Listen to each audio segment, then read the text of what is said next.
A Washington family is in desperate need for answers after a burglar broke into their home and stole a prized Nintendo collection worth tens of thousands of dollars. The family says the games were more than just valuable collectibles, as many held years of memories and personal meaning. Brady Wakayama has a look at what happened.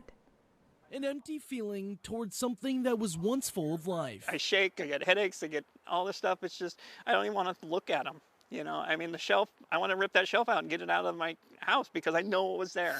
Roger Haller and his family were out of town last week. When they returned home Sunday evening, they discovered someone had forced their way inside, and the shelf that held hundreds of classic NES games, a collection that took nearly 4 decades to build, had been cleared out. I'm like, why are you kidding me?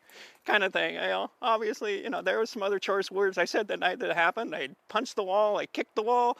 You know, I'm like, what the heck's going on? For Haller, these were never just old video games. His mom gave him his first NES console when he was 11.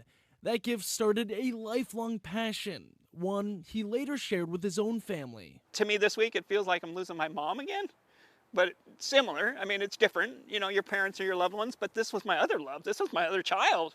You know, I have 3 boys, but this was my child. I mean, I started this before they were even born. He says he had more than 860 games, spending years hunting through stores, driving across Washington, and traveling to gaming conventions. He was just 3 games away from completing the full NES library. It was going to go to the grandkids.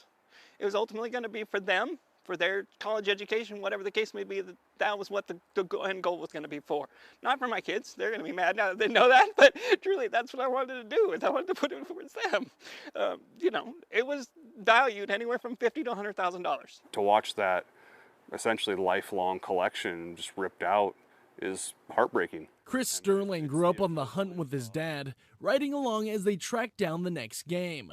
Now they're tracking down who stole their collection. I guarantee you if you were to show up tomorrow and say, hey, you know, here's your things, I apologize, he'd probably just hug you, cry, and say thank you, you know, because that's just who he is. A man with a fierce passion that has now decided to call it game over. And truly, this definitely hurts, and I don't think that I will ever collect another thing again in my life.